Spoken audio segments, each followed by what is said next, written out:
안녕하세요. 오늘도 사연살롱을 찾아주셔서 감사합니다. 저는 올해 결혼 예정이었다 결혼을 2달 앞두고 파혼한 30대 초반 여성입니다.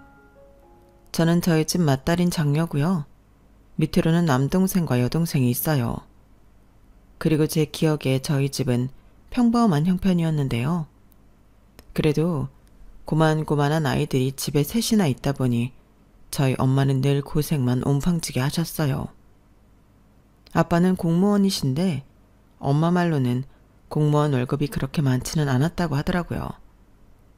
그래서 저희 엄마가 반찬값이라도 벌겠다는 마음으로 일을 쉬어본 적이 없었다고 하셨는데, 그런 저희 엄마가 내일 모레면 환갑을 바라보고 있으니 그 지나온 세월이 자식된 입장에선 그저 안타깝게만 느껴지는 것 같아요. 원래 장녀가 그렇다고 하잖아요. 저는 고생만 하던 엄마를 가장 옆에서 오래 본 자식으로 아빠에게는 서운한 점이 많았거든요.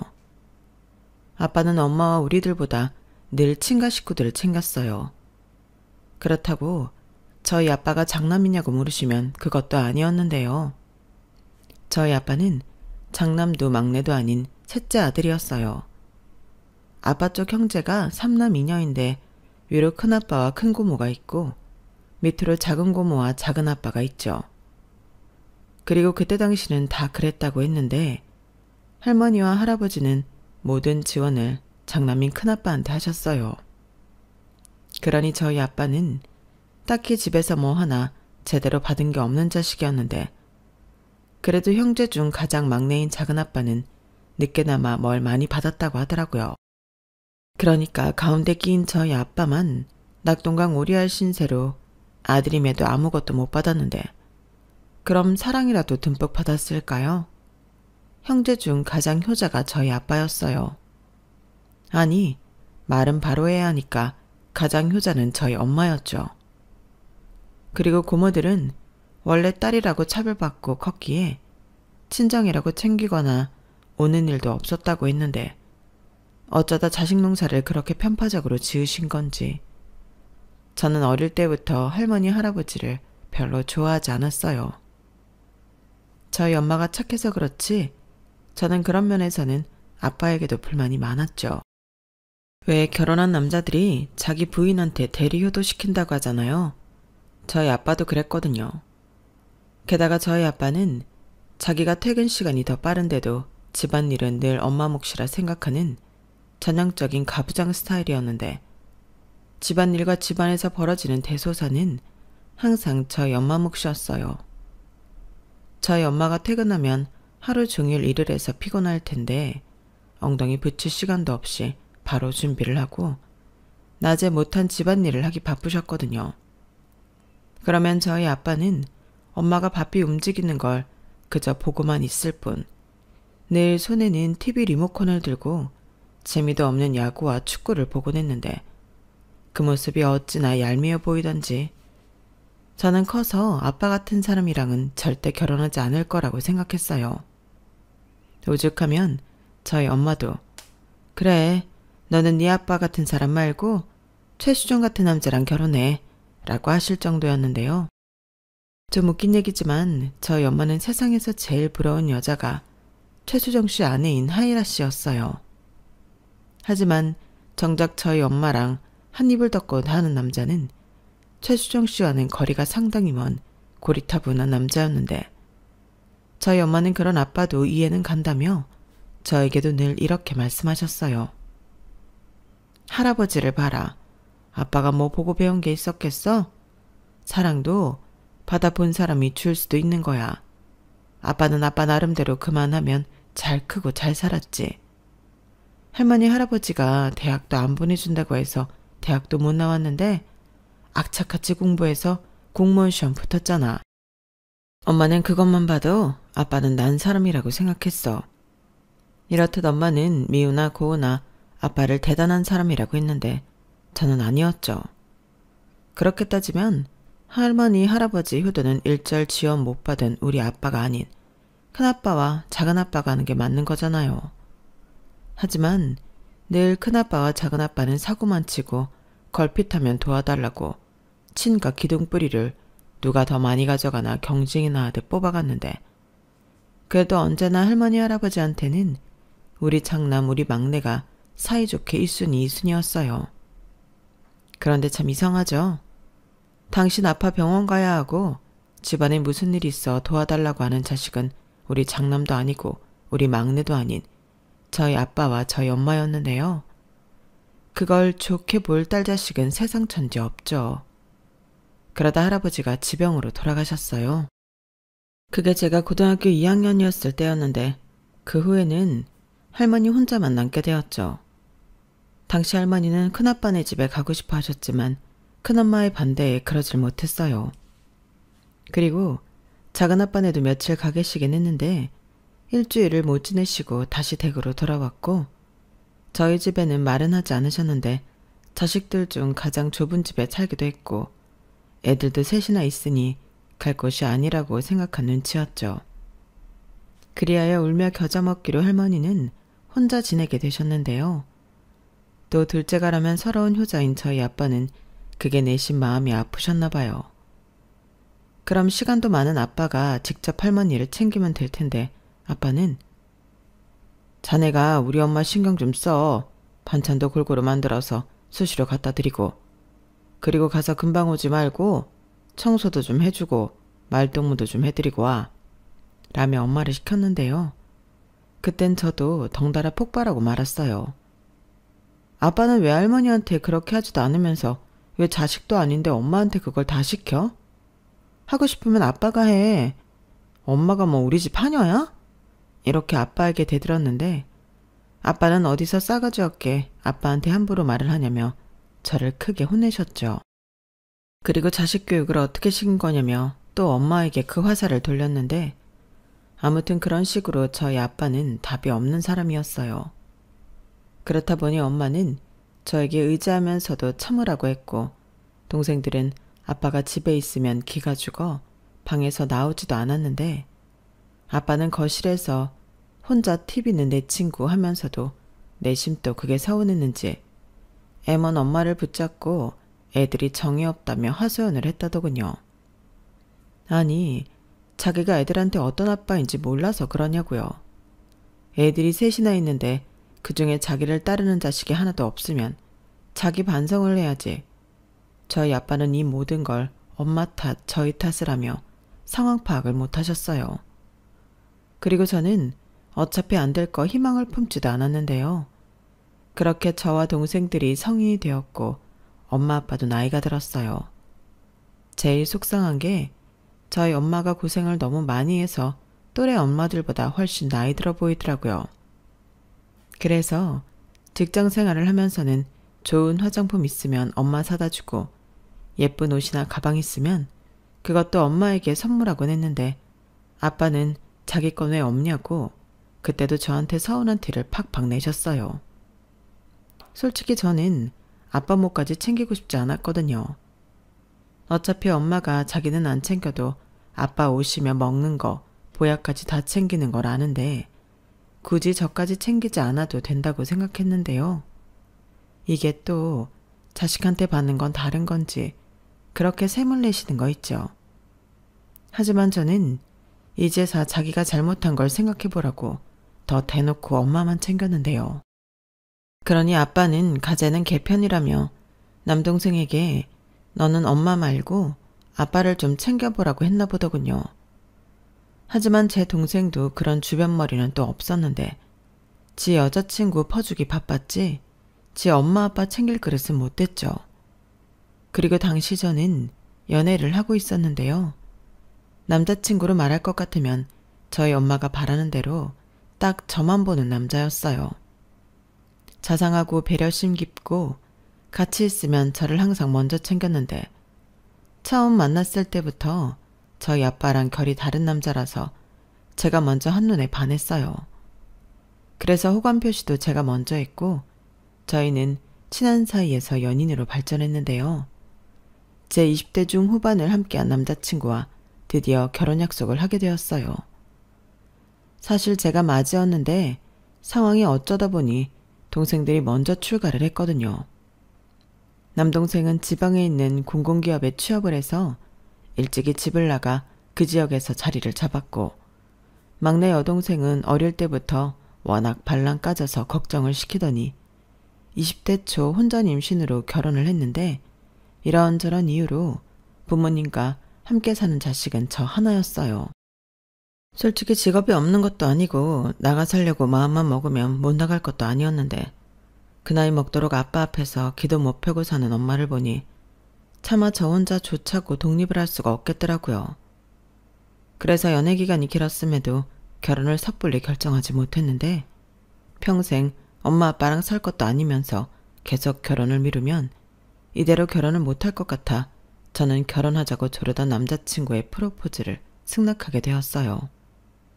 그러자 엄마는 잘했다며 이제 자식 셋 다 내보내고 편히 살 수 있겠다며 좋아했는데, 그건 어디까지나 저 마음 편하라고 하는 것일 뿐 진짜 마음은 아닌 것 같았죠.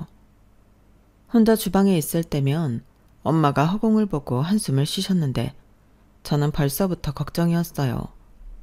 하지만 아빠도 나이를 먹고 이런 말 죄송하지만 할머니도 연세가 많으셨다 보니 이제 우리 엄마도 예전에 비해서는 덜 고생하지 않을까, 그런 생각을 하며 이젠 나도 내 행복을 찾아가자 마음을 먹었는데, 그렇게 설레는 결혼 준비를 하는 도중 할머니의 선전포고가 온 가족을 긴장하게 만들었어요. 할머니 나이가 90세가 넘으셨는데 그래서인지 더는 혼자 못 살겠다며 살던 집을 팔고 자식들 중 한 집에 들어가 당신 죽는 날까지 살아야겠다고 하셨대요. 그러면서 절대 요양원 같은 곳은 가지 않을 거라며 니들이 상의해서 알려달라고 했다는데, 그래서 아빠 형제들이 집합을 하게 되었다고 하더라고요. 그때 저희 엄마는 많이 놀란 눈치였는데 저는 그 말을 듣고 내심 설마 그게 우리 집은 아니겠지 라는 안일한 생각을 했어요. 제 상식으로 할머니 할아버지 돈을 가장 많이 갖다 쓴 자식이 할머니를 모시는 게 맞다고 생각했거든요. 하지만 그건 어디까지나 제 생각일 뿐 다른 형제들은 자기 엄마임에도 무슨 폭탄 돌리기 하듯 합가를 꺼려했다고 하는데, 고모들은 자기들은 출가 외인이라며 빠지고 큰아빠는 사업이 어렵다며 작은엄마는 사촌 동생이 임용고시를 준비하고 있어서 곤란하다고 했다더군요. 그러면서 작은엄마가 차마 저희 엄마한테는 못 밀고 큰엄마한테 화살을 돌려 분위기를 몰기 시작했다는데요. 그때부터 본격적인 싸움이 벌어졌죠. 근데 이런 문제는 우리끼리 이럴 게 아니라 큰형님네가 맡아야 하는 거 아닌가요? 생각해보세요. 아주버님이 장남이라고 특혜도 제일 많이 받고 지금 하시는 사업자금도 전부 어머님 아버님 돈 가져가 썼는데, 그럼 가장 많이 받은 자식이 부모 봉양하는 게 맞죠. 솔직히 지금까지 어머니 혼자 계시게 한 것도 잘못 아닌가? 괜히 애먼 작은 형님만 왔다 갔다 고생만 하고. 어머 막내 동서, 왜 말을 이상하게 해? 나도 왔다 갔다 하면서 어머니 챙겼어. 그리고 어느 집이건 장남이 장남 대접받는 건 당연하지. 너 어디서 헛소리야? 그렇게 따지면 막내 도련님도 막내라고 받은 거 있잖아. 얘가 임용고시 보는 거랑 시부모 모시는 거랑 무슨 상관이야? 큰형님, 이건 경우가 다르죠. 우리 애가 예민해서 그런 건데 아무렴 자식이 먼저가 아닌 집이 어딨어요? 그리고 잊으셨나 본데요. 저는 아버님 돌아가시고 일주일 동안 어머니 모셨어요. 아유, 대단히 오래도 모셨다. 그래서 이번에는 못한다? 막내 동서 진짜 안 되겠다. 그리고 내가 이 말은 참으려고 했는데 진경이 걔가 공부하는 건 맞긴 해. 도대체 임용고시를 몇 번을 보는 거야. 나는 이쯤 되면 텄다고 봐. 진경이가 교사 되면 걔나 소나 다 교사한다고 하지. 그냥수, 아무리 그래도 그 말은 좀 심하죠. 왜 저희 딸을 가지고 막말을 해요? 아니 형도 양심 있으면 말을 해봐. 우리 집사람은 이상한 사람이야? 나도 형이 엄마 모시는 게 맞다고 생각해. 형이 그동안 엄마 아버지 등골 파먹은 걸 생각해야지. 형이 그 돈 다 까먹지만 않았어도 우리 지금 땅 부자 건물 부자야. 왜 나한테 그래? 지금 사업 안 돌아가서 머리 아파 죽겠는데 나는 모시고 싶어도 방이 없다고. 지금 집도 팔아서 이사 가야 하는 마당에 내가 엄마를 어떻게 모셔? 엄마를 뭐 부엌에서 지내시라 그래? 너는 형 상황도 모르면서 왜 그런 소리를 하는 거야? 그럼 어쩌라고. 여기서 늙은 우리 엄마 모시겠다는 사람이 한 집도 없는데. 어쩔 수 없지. 규태야, 네가 좀 하면 안 되겠냐? 유진이 결혼한다며. 그럼 이제 니네 두 사람밖에 없는데 딱이지. 재수씨, 이런 말해서 미안한데 여기 시집온 며느리 중에 재수씨 같은 사람이 어딨어요. 그냥 이번 딱 한 번만 신세 좀 질게요. 엄마 지금 사시는 집 팔면 그 돈도 다 가지세요. 네? 아니 그래도... 그래, 작은 동서밖에 없지. 우리가 상황이 그렇잖아. 작은 도련님 공무원이고 애들 다 출가했고 여기서 걱정하는 집은 작은 동서집밖에 없어. 늙은 양반 벌써 90이 넘었는데 살면 뭐 얼마나 살아? 그냥 마지막에 효도한다 생각하고 작은 동서가 좀 해줘라. 응? 나도 형편이 나아지면 동서한테 얼마씩이라도 어머니 부양비 보낼게. 작은 형님, 저도 이렇게 부탁드려요. 저는 차마 작은 형님한테 부탁할 면목이 없었는데 어쩌겠어요? 진경이 그게 올해는 꼭 될 것 같다고 했거든요. 저도 진경이 딱 합격만 하면 부양비 보낼게요. 순식간에 아빠의 다른 형제와 그 배우자들은 저희 엄마를 붙들고 늘어졌어요. 그리고 난처한 엄마는 아빠만 쳐다봤다고 했는데 아빠는 어쩔 수 없다는 듯 고개만 떨구고 있었다 하더라고요. 그 말을 듣는데 속에서 천불이 올라왔고 이젠 하다하다 늙은 시어머니 시집살이까지 시키는 거냐고. 저는 아빠에게 큰소리 내고 엄마에게는 황혼이혼이라도 하라고 했는데요. 그때 아빠가 어떤 자식이 부모한테 이혼하라고 하냐며 저한테 불같이 화를 내셨어요. 너는 어차피 시집가면 남의 집 사람이야. 괜히 어른들 결정에 여러 말 하지 말고 너는 시집이나 가. 어디서 지엄마한테 이혼을 하라 말아야. 저걸 자식이라고 입히고 키웠다니 너한테 들어간 내 돈이 아깝다.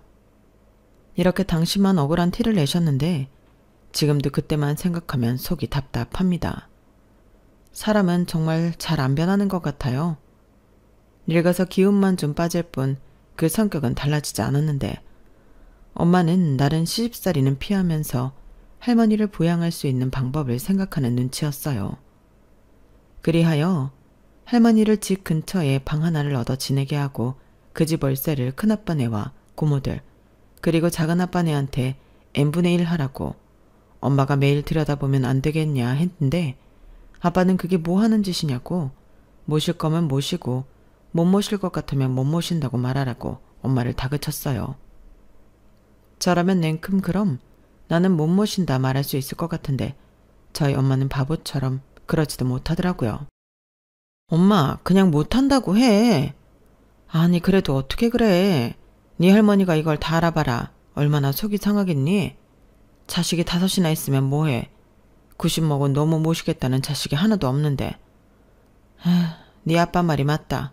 할 거면 하고 못하면 못하는 거지. 그래서 뭐 이제부터는 늙은 시어머니 모시고 시집살이 하려고? 그럼 어쩌냐. 네 할머니가 요양원은 죽어도 싫다고 하시는데 네 할머니 성격에 거기 가도 쫓겨나기 십상이야. 네 큰엄마 말처럼 할머니가 살아봤자 얼마나 사시겠니. 괜히 장례 치를 때 나만 찝찝하고 내내 걸리지. 그냥 몇 년 고생하고 엄마는 마음 편하게 살란다. 정말 못 살아. 엄마는 그게 문제야. 아빠 탓할 거 없어. 엄마 팔자 엄마가 꾸는데 이걸 누굴 원망해? 원망 안 해. 네 말처럼 할머니 모시기 싫다고 이 나이에 네 아빠랑 이혼해? 못할 것도 없지. 왜? 이혼하면 먹고 살 게 걱정이야? 내가 생활비 매달 줄게. 됐어. 엄마가 뭐 벌이가 없냐? 시집간 자식한테 생활비 다 쓰게. 네 아빠 네가 보기에 엄마한테 못하는 것 같지만 아니야. 표현이 서툴러서 그러지. 엄마한테 미안해하고 고마워해. 그러니까 여태 살았지. 이 문제는 엄마가 알아서 할 거니까 너는 네 시집가서 잘 살 생각이나 해. 몰라. 엄마 때문에 짜증나. 이럴 줄 알았으면 나도 유정이처럼 빨리 시집가 버리는 건데. 하유, 엄마 때문에 시집도 못 갔다는 소리 또 하려고? 맞거든. 내가 엄마 두고 시집가기가 그래서 여태 참은 거라고. 그래 고맙다. 역시 큰딸밖에 없지. 이것 봐봐. 엄마는 이런 딸도 있고 이만하면 복 받은 거 아니야? 이혼하면 생활비도 준다고 하고. 와 완전 로또지. 치 말만 그렇게 하지. 좌우간 엄마 정말 이럴 때면 너무 짜증나. 짜증나게 해서 미안하네. 그러니까 너는 엄마처럼 살지 마. 하이라 씨처럼 남편 사랑만 받고 살아. 알겠지? 아, 그놈의 하이라 타령. 몰라. 저는 나이가 적지도 않으면서 계속 엄마한테 투정만 부렸어요. 제 마음은 그게 아니었는데 너무 바보처럼 착한 엄마가 안쓰럽고 짜증나니까 자꾸만 미운 소리를 하게 되더라고요. 하지만 저희 엄마는 제가 아무리 못된 소리를 해도 제 마음이 그렇지 않다는 걸 누구보다 잘 아셨는데 그저 제가 시집가서 잘 살 길만 바라고 있으셨어요. 그러면서 제 결혼 준비하랴 할머니 모시고 살 준비하랴 결혼 준비는 저보다도 더 바쁘게 지내셨는데 제 눈에는 그런 엄마가 안쓰럽게 보이더라고요. 그래서 하도 답답한 마음에 한 번은 예비 신랑인 남자친구에게 이런 상황을 이야기한 적이 있었는데요. 저는 평소 남자친구 성격도 그렇고 제 생각과 같을 거라고 믿어 의심치 않았는데 실상은 그러지 않았어요. 뭘 그런 걸로 자기가 열을 내. 나는 어머니 말이 맞는 것 같은데. 어머니가 며느리잖아. 며느리가 시어머니 모시는 건 당연한 도리지. 뭐? 도리? 왜 그 도리를 우리 엄마만 해야 하는데? 그야 큰어머니랑 작은어머니가 너무 하시긴 했지만 어쩌겠어. 상황이 그런데. 그 와중에 하나 남은 며느리가 장모님이신 거잖아. 근데 그걸 가지고 자기는 이혼을 하라고 했다고? 세상에 그런 딸이 어딨냐? 뭐래. 우리 엄마는 늘 억울하게 살았어. 막말로 같이 살지만 않았지. 여태 왔다 갔다 할머니 챙긴 것도 다 우리 엄만데. 이런 상황이면 아빠가 나서서 총대를 매줘야지. 왜 우리 엄마한테만 이런 일을 몰아줘? 그럼 우리 엄마는 언제 자유롭게 살아보는데? 호호 할머니 돼서? 아우 열 좀 내지 마. 그것도 뭐 어쩔 수 없지. 그게 며느리 숙명인걸. 그런데 자기네 할머니 연세 많으시잖아. 사시면 또 언제까지 사시겠냐. 나는 오히려 이런 일로 열을 내는 자기가 더 이해가 안 간다. 자식이 부모한테 효도하는 건 당연한 건데 자기 왜 그래? 아버님 입장도 생각해봐. 아버님한테는 자기를 낳아준 엄만데 마지막에 모실 수 있으면 좋지. 아니 오히려 지금까지 안 모신 게 이상하지 않나? 나는 아버님 마음 충분히 이해할 수 있어. 그리고 아마 엄청 어머니한테 고마우실걸? 나는 말야 당장은 아니어도 우리 엄마 아빠 나이 드시고 힘들어지면 모시고 살 거야. 내가 자식인데 당연하지. 뭐라고? 그런 일을 왜 자기 혼자 결정해? 그럼 모시고 살면 자기가 다 알아서 할 거지? 식사부터 시작해서 크고 작은 일 전부 다? 왜 또 그래? 당연히 같이 하는 거지. 가만 보면 자기 조금 위험하다. 나중에 우리 부모님도 절대 못 모신다고 나더러 이혼하자고 할 것 같아. 설마 그럴 건 아니지? 나랑 결혼하면 우리 부모님 챙기는 건 당연한 거야. 그래, 완전 모른 척은 할 수 없지. 근데 왜 그걸 꼭 당연하다고 얘기해? 그리고 이 문제는 나한테만 해당되는 게 아니야. 나도 부모가 있잖아. 그럼 자기는 우리 엄마 아빠 모실 수 있어? 당연하지. 그래? 그럼 우리 엄마 아빠 모시면 자기가 챙기고 다 할 거란 소리네? 에이, 그런 게 어디냐? 장인 장모님이 사이가 편하겠어? 딸이 편하지. 나는 그냥 같이 살기만 하는 거고. 뭐? 어이없다. 그럼 나도 나중에 시부모님 모시고 살면 자기가 알아서 자식 노릇 할 거니까 같이 살기만 하면 되는 거네. 자기 진짜 오늘 왜 그렇게 삐딱해? 같이 살기만 하고 모른 척하는 며느리가 어딨어? 우리 엄마 아빠도 나보다는 며느리가 더 편하지. 뭐래. 그러니까 자기 말은 우리 부모님이든 자기네 부모님이든 다 내가 모셔야 한다는 소리인 거잖아. 자기는 그냥 같이만 살고. 그게 말이 된다고 생각해? 자기 원래 그런 사람이니? 아무래도 나는 할 줄 아는 게 없잖아. 여자가 챙기는 거지.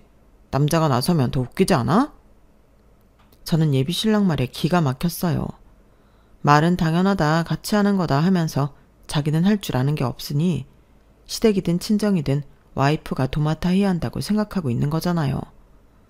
물론 아직 먼 이야기이고 닥치지 않은 일로 상을 낸다는 건 웃기는 일이었는데 결혼 전인데도 저런 생각을 가지고 있는 남자면 결혼 후에는 어떻게 나올까? 저는 저희 아빠 얼굴이 떠올랐어요. 자기 아내가 자기랑 결혼해 애 셋을 낳고 지금까지 고생만 한 걸 뻔히 알면서도 마지막까지 할머니 봉양을 해주길 바라는 아빠의 못된 심보가 내가 사랑해서 결혼하려고 한 남자한테도 있다고 생각하면 너무 소름이 끼쳐서 견딜 수가 없더라고요. 그래서 그날은 더는 이야기 나누는 것조차 싫어서 금방 집으로 돌아왔는데요. 그때부터 결혼에 대한 회의감이 들었어요. 사랑하는 사람이랑 행복하고 싶어 결혼을 하려던 건데 결혼을 하면 며느리로서 부담스럽고 부당한 의무감들이 생겨난다는 생각을 하니 저는 덜컥 겁이 났는데 어쩐지 저는 견월이랑 맞지 않는 사람일지도 모른다는 생각이 강하게 들었어요. 무엇보다 이런 말, 저희 엄마한테 미안한데 저는 엄마처럼은 살고 싶지 않았거든요. 그러면서 적어도 내가 고른 남자는 최수정 씨까지 아니더라도 싫어 죽겠는 아빠랑은 다른 사람이라고 자부했는데 그런 것도 아닌 것 같아 실망감을 감출 수 없었는데요. 그날 저녁 예비 신랑에게 연락이 왔어요. 아무리 생각해도 저의 반응이 끼림칙해서 연락했다고 하는데 뒤에 덧붙여 이런 소리를 하더라고요. 내가 아까는 너무 경황이 없었는데 자기가 오해하는 것 같아서 나는 꼭 우리가 부모님을 모셔야 한다고 생각하는 건 아니야. 상황이 그러면 어쩔 수 없다는 거지. 그리고 우리 결혼하면 어차피 매달 생활비 보조할 거니까 꼭 모시지는 않아도 될 거야. 설마 그것도 싫다는 건 아니지? 그야 당연히 아니지. 그리고 생활비 얘기가 나와서 하는 말인데 나는 뭐든 시댁이든 친정이든 똑같이 하는 게 맞다고 생각해. 그러니까 양가의 생활비를 드릴 거면 액수를 부담스럽지 않은 선에서 조정해야 하지 않을까? 자기는 얼마 생각해? 주변에서 이런 얘기는 결혼 전에 미리 하는 게 좋다고 하더라고. 뭐? 자기 집에도 생활비 보조를 하겠다고? 왜? 이건 아니지. 자기 집은 아버님 공무원 연금 있고 노후 준비 다 되어 계시잖아. 거기에 할머니 모시면 할머니 사는 집도 팔아서 그 돈도 생기는 거고. 근데 우리 집은 아무것도 없으니까 양가 해드릴 돈이면 우리 집에 몰아줘야지. 자기랑 나랑 반반씩 해서 매달 100만 원 어때? 우리 엄마 아빠 이제 나이도 있고 얼마나 일을 할 수 있을지 모르니까 이 부분은 자기가 해줘야지. 모시지도 않을 거면 돈이라도 넉넉히 해야 하지 않겠어? 그리고 내가 우리 엄마한테 얘기했는데 아무리 장모님이 할머니 모시는 게 싫다고 자기가 이혼 어쩌고 한 건 잘못이래. 만약에 장모님이 자기 말 듣고 이혼하면 그건 그 집 며느리 얻는 건 좀 그렇다며. 우리 엄마도 난색을 하더라. 그런 며느리 무서워서 어떻게 아들 장가 보내냐고. 저는 예비신랑의 전화에 기함을 했어요. 저런 생각을 가진 남자인 것도 모르고 결혼 준비를 하고 있었다는 게 소름이 끼쳤는데 제가 제 무덤을 파고 있었더라고요. 다른 건 몰라도 우리 집은 노후 준비가 되어 있으니 됐고 제가 번 돈까지 자기 부모 생활비로 줘야 한다고 제 동의도 없이 생각했다는 게 너무 놀라웠는데요. 쪼르르 자기 엄마한테 제 얘기를 나쁘게 한 것도 기분이 나빴고 제 말을 듣고 저희 엄마가 이혼하면 그건 제가 무서워서 아들장가 어떻게 보내냐고 하시다니 저런 집 아들 뺏어오는 건 아니다 싶더군요. 그래서 결혼은 이쯤에서 접는 게 낫겠다는 판단을 하게 됐어요. 나중에 결혼 전에 이런 사실들을 알 수 있어서 다행이고 고맙게 느껴졌는데요. 만약 모르고 결혼했다면 당장 시댁 생활비부터 예비 신랑이랑 싸웠을 거잖아요. 그리하여 저는 며칠 후 생각을 정리하고 마음을 가다듬어 예비 신랑에게 헤어지자고 했어요. 그러자 예비 신랑은 어떻게 이제 와서 그럴 수 있냐고 노발대발했는데 제가 자기 부모 모시는 것도 싫고 생활비도 주기 싫어 결혼을 없는 거냐고 저를 비하하기 시작하더군요. 그래서 저는 솔직하게 말했어요. 상의된 것도 없이 혼자 그런 생각을 하고 있었다는 게 충격이었고 아직 결혼 전이지만 이런 일들로 부딪힐 것이 뻔해 보여 하고 싶지 않아졌다고 얘기했는데 그러자 이 남자는 저더러 이기적이고 못됐다며 거품을 물기 시작하더군요. 너는 그런 생각이면 어떤 남자랑도 결혼 못해. 며느리가 시댁 챙기는 건 당연하지. 뭐가 당연해. 고마운 거지. 그리고 왜 시댁만 챙겨야 하는 건데? 우리 집은 노후 준비 되어 있으니까 챙길 필요가 없다며. 그래놓고 나는 시댁만 챙기라고? 내가 왜? 그야 여유가 있는데 똑같이 챙기는 게 더 이상하지 않아? 그럴 돈 있으면 시댁을 먼저 챙기는 게 당연한 거지. 나는 자기가 이렇게 말이 안 통하는 여자인 줄 처음 알았어. 나도 마찬가지야. 그래서 헤어지자고. 오히려 잘 됐지. 결혼 전에 서로 의견이 안 맞는다는 걸 알았잖아. 그럼 좋게 헤어지면 되는데 왜 막말이야? 어떤 남자랑도 결혼 못해? 왜? 내가 뭐 틀린 말 했어? 그렇게 시댁 챙길 마음이 없는데 왜 결혼을 하는데? 너랑 결혼하는 남자는 무슨 죄냐? 왜 결혼 잘못해서 불효를 하냐고. 말 가려서 해. 그렇게 따지면 자기는 결혼해서 처가에 어떤 도리를 하는 사위가 될 생각이었는데 사위가 무슨 도리를 해? 도리는 며느리만 하는 거지. 아, 됐다. 우리가 이래서 헤어지는 거야. 도리는 며느리만 해? 어떤 여자가 될지 모르겠지만 너랑 결혼하는 여자 불쌍하다. 아무튼 지금까지 준비하던 거 다 캔슬하고 위약금은 반반씩 해. 웃기고 있네. 결혼 파토 낸 건 내가 아닌데 왜 위약금을 내? 위약금은 네가 내야지. 그리고 네가 결혼 못하겠다고 한 거니까 나한테 위자료도 줘야 해. 뭐라는 거야? 내가 왜 위자료를 줘? 그럼 법으로 해. 법원에서 내가 주는 게 맞다고 하면 그땐 줄게. 아니, 결혼하면 마누라 돌이 어쩌면서 등골 파먹을 생각밖에 안 하는 남자랑 누가 결혼을 하냐?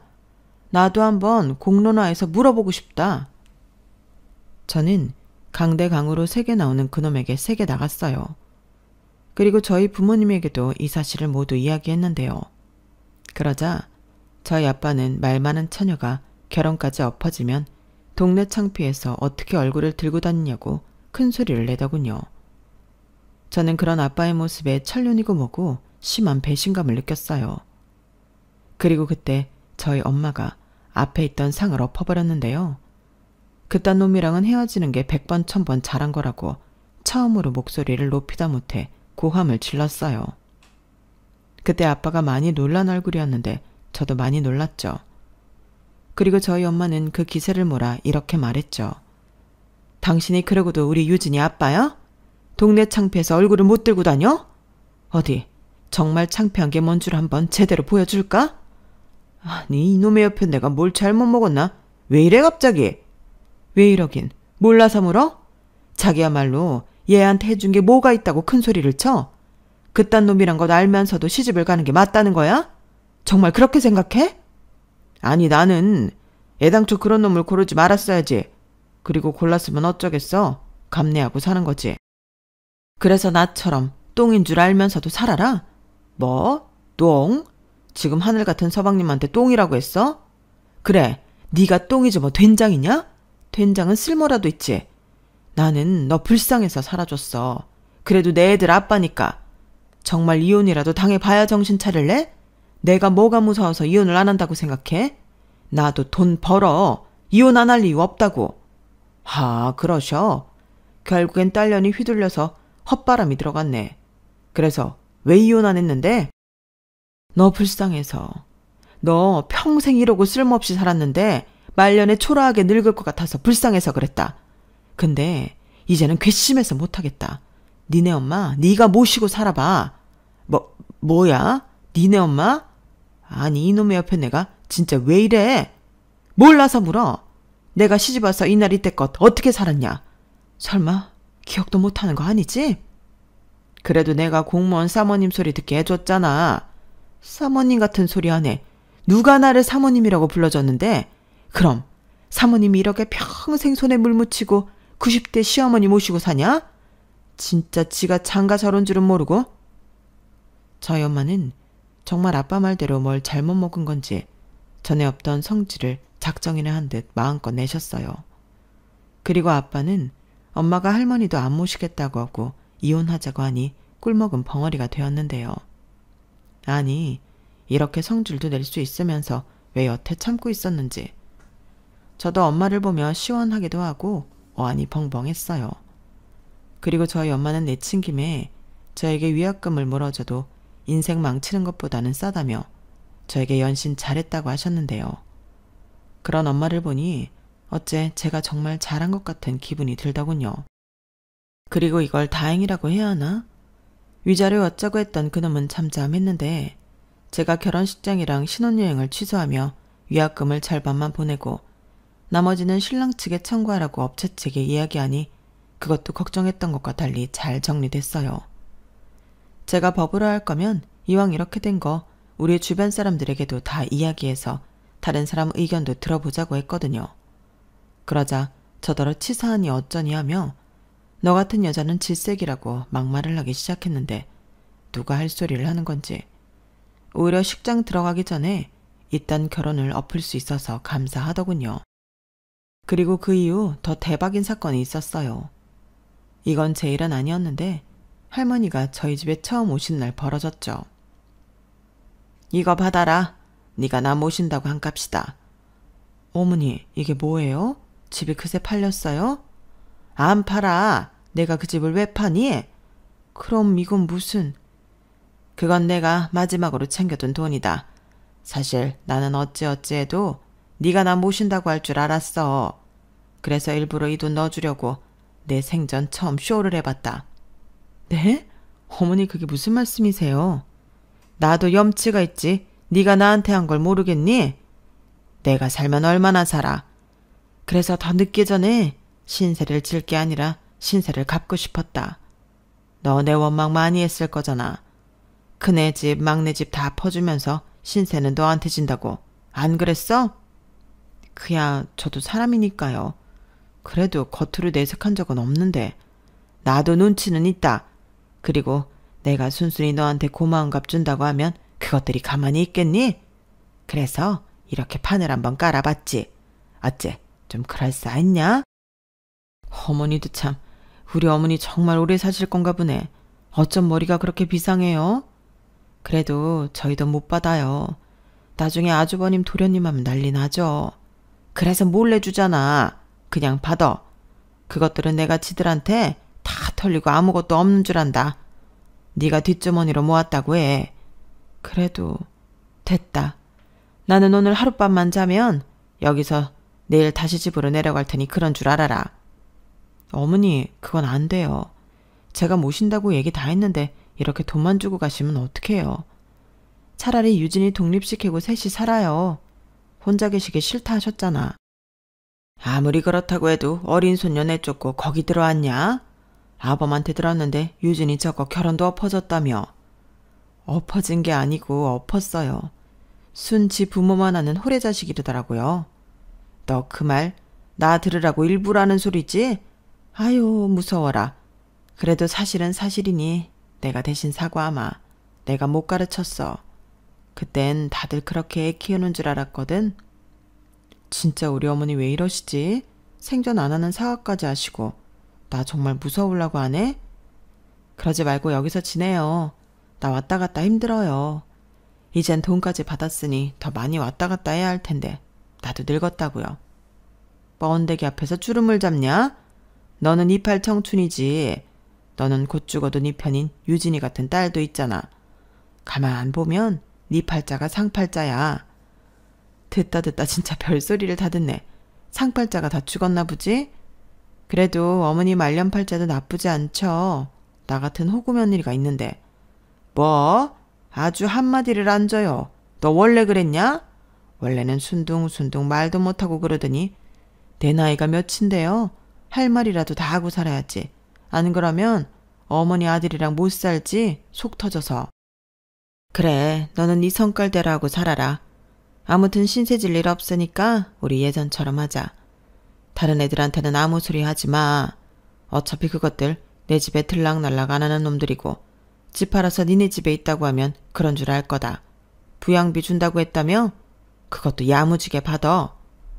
다 정말 양심 없는 사람 만드시네. 무슨 준다 했을 때 받으라고.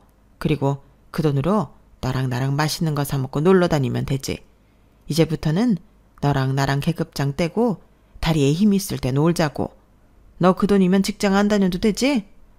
어머니, 나 일 그만하라고 일부러 그러시는 거예요? 그래, 그 나이 먹고 너도 너무 일만 했어. 네가 소냐? 유진이는 지 앞가림 지가 알아서 잘하래고 너도 이제 편히 놀아라. 할머니는 전혀 생각지도 못한 서프라이즈를 저희 엄마에게 선보이셨어요. 그리고 저희 엄마는 그날 참 많이 울었는데요. 그동안 고생한 걸 할머니가 알아주니 그간 서운했던 일들이 눅놓듯 사라졌다고 하셨어요. 그리고 저희 아빠는 그때도 정신을 못 차려서 어떻게 그 돈을 홀랑 받냐고 효자 노릇하다 할머니한테 귓방망이를 얻어맞으셨는데요. 효자 아들 필요 없으니 앞으로는 마누라 층계라고 한 소리 들으셨답니다. 저도 그 소식에 맺혔던 할머니에 대한 서운한 마음이 다 사라졌어요. 그리고 그 나이에 그런 용기를 내신 할머니가 대단하다는 생각이 들었는데 저 역시 할머니 덕을 봤잖아요. 할머니 합가선언이 아니었다면 저는 파혼하지도 못했을 텐데 할머니는 저에게도 잘했다고 하셨죠. 그리고 파혼한 만큼 더 괜찮은 놈으로 신랑감을 골라보라며 어차피 홍기도 놓쳤지 않냐고 늦은 김에 더 천천히 가라고 하셨는데 이게 칭찬인 건지 욕인지 알 수 없었지만 이제부터는 할머니와 잘 지낼 수 있을 것 같은 예감이 들더라고요. 그리고 현재 저는 독립을 해서 나와 살고 있는데요. 가끔 엄마를 만나 데이트도 하고 할머니 보러 함께 가기도 하며 그럭저럭 잘 지내고 있어요. 물론 할머니는 말은 천천히 가라고 하면서도 볼 때마다 누구 없냐고 하긴 하는데 이젠 그런 잔소리도 싫지가 않은 거 있죠. 게다가 그 사건 이후 아빠가 엄마 눈치를 보며 지내고 있는데 안 하던 짓 하려니 고생이 이만저만이 아닌 것 같더라고요. 그래도 늙어서 황혼이혼 안 당하고 따신 밥 얻어먹으려면 지금이라도 노력해야 하지 않겠냐며 집안일도 하고 나름의 노력을 하고 계신 듯합니다. 그래서인지 저희 엄마 얼굴이 날이 갈수록 활짝 피는 것 같은데 저는 어쩔 수 없는 K 장녀라 그런지 저희 엄마가 오래오래 행복했으면 좋겠네요. 그런 엄마의 모습을 보면 저도 행복하거든요. 그리고 끝으로 바람이 있다면 저희 할머니 정정하실 때 제대로 된 놈을 만나 소개할 수 있었으면 하는데요. 그게 가능할지는 모르겠지만 이제 조금씩 좋아지고 있는 할머니에게 예쁜 손주 사이를 보여줄 수 있었으면 좋겠습니다. 이상 제 사연은 여기까지예요. 파혼이 자랑은 아니지만 저는 할머니 덕에 걸을 수 있는 놈을 걸러낼 수 있었고 지금은 나름의 솔로 생활을 즐기고 있는데 앞으로 더 좋은 인연이 저에게 다가오길 기대하며 사연을 이만 줄이도록 하겠습니다. 끝까지 들어주셔서 감사해요. 늘 건강하시고 행복하시길 바라겠습니다. 안녕히 계세요. 여러분, 사연 댓글에 응원과 현명한 조언 부탁드려요. 좋아요와 구독은 저에게 큰 힘이 됩니다. 오늘도 좋은 일 가득하세요.